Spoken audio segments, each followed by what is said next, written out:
one of the greatest poisons to your soul, which is guaranteed to destroy you from the inside out and guaranteed to make your life absolutely miserable, guaranteed to stunt and thwart any and all spiritual growth and your relationship to Christ is this: refusing to forgive from your heart.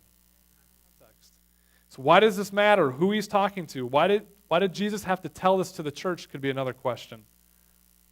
Why does Jesus have to talk about the need to forgive each other? Why does he have to address that to the church? Because he says elsewhere that offenses will come. If you haven't figured it out yet, people will offend you. They'll try to anyways. Sometimes, some might not even try, and they just do it anyways. But we offend each other. Can I just say it? Forthright? We're dumb. All of us. We're people. We've got a propensity to do dumb things. To hurt each other, willingly or unwillingly, we do things. And on the other side of things, we have a tendency to interpret innocent things as malicious.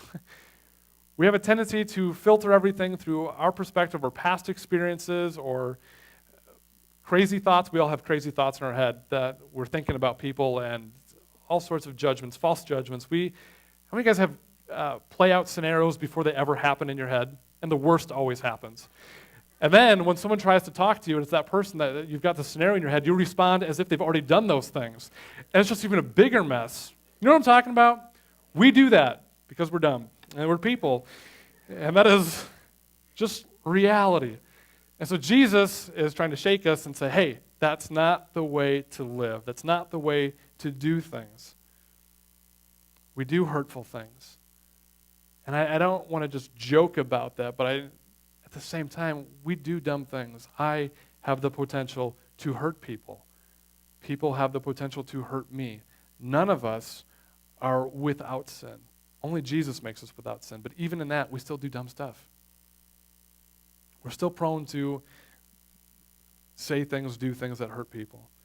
And you know what I found out is sometimes it's not that people do us wrong that bothers us, but it's who the people are that bothers us more. If Joe Schmo, some schmuck out there said that to you or did that to you, you would blow it off like it never mattered, like it didn't even happen. But if someone in your family, if a close friend, someone in this room were to say that to you, well, it's the end of the world, and World War III is about to happen.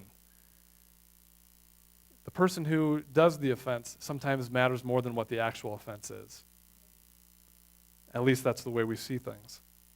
We expect our family, we expect close friends to treat us right. We expect church family, we expect church people to treat us right. But the reality is that redeemed people, forgiven people, saved people are not perfect.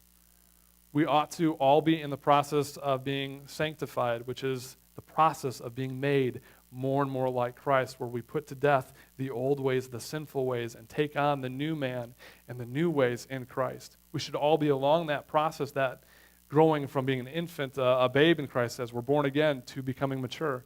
The reality is we're all somewhere on that process, and we don't get to be completely sanctified and completely sinless until we're in eternity's gates, in the presence of God forever and ever. Therefore, we will make mistakes. Therefore, we will sin against each other. And that's not an excuse, that's just an awareness. If I'm aware of that, then I can deal with people the way Jesus wants me to. But redeemed people, forgiven people, we make mistakes, whether they're intentional on purpose or whether it's an accident. And we will all have the opportunity in abundance to be hurt and to hurt.